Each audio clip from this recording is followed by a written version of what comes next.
Well, I've managed to damage the winch cable. The thimble, I think it's called, or the thing that keeps the loop tight, is pretty badly bent. That's my fault. And I snapped one of the main strands of the cable, or rather I cut through it. I don't really regret that because it did the job it needed to do at the time.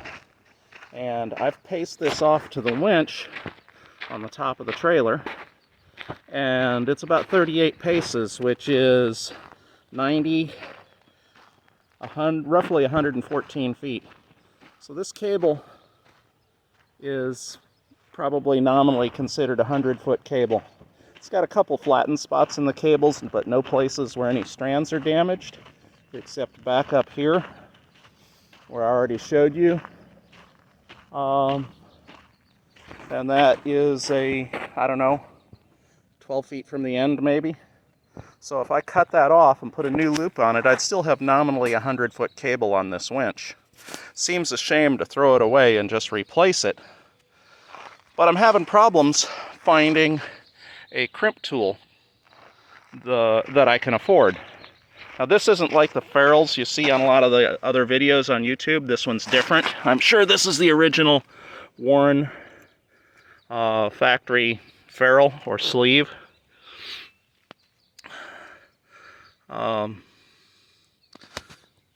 Amazing, it doesn't say Warren on the hook, but this is a fairly old winch, so they may have still been sourcing non-branded parts.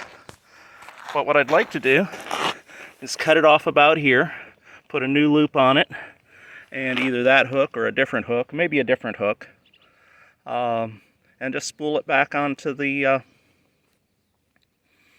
thing. The thing is I'm finding replacement cables, admittedly not from Warren, for around $100. Less if I want to go with a shorter cable.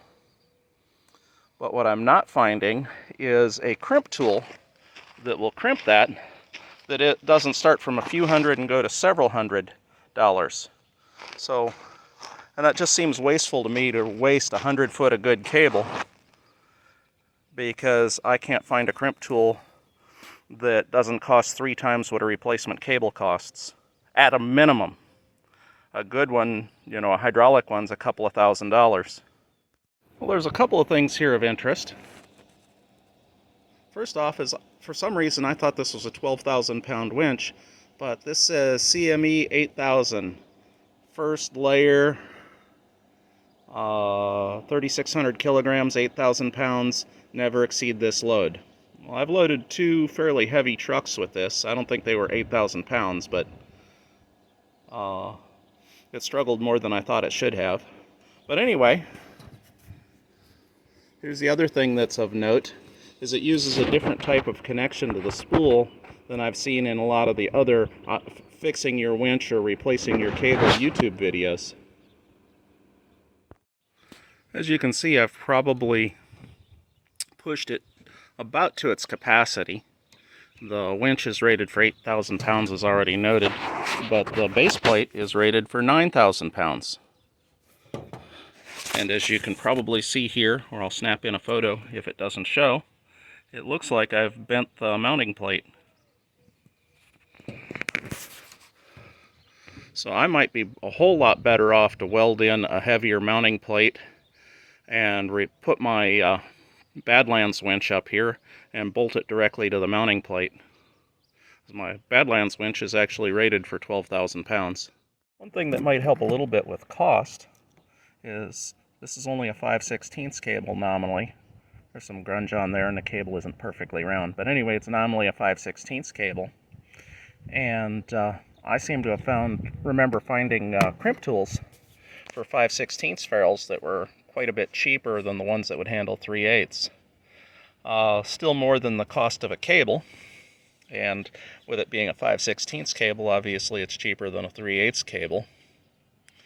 But, you know, that would give me the ability to repair it instead of just throw it away.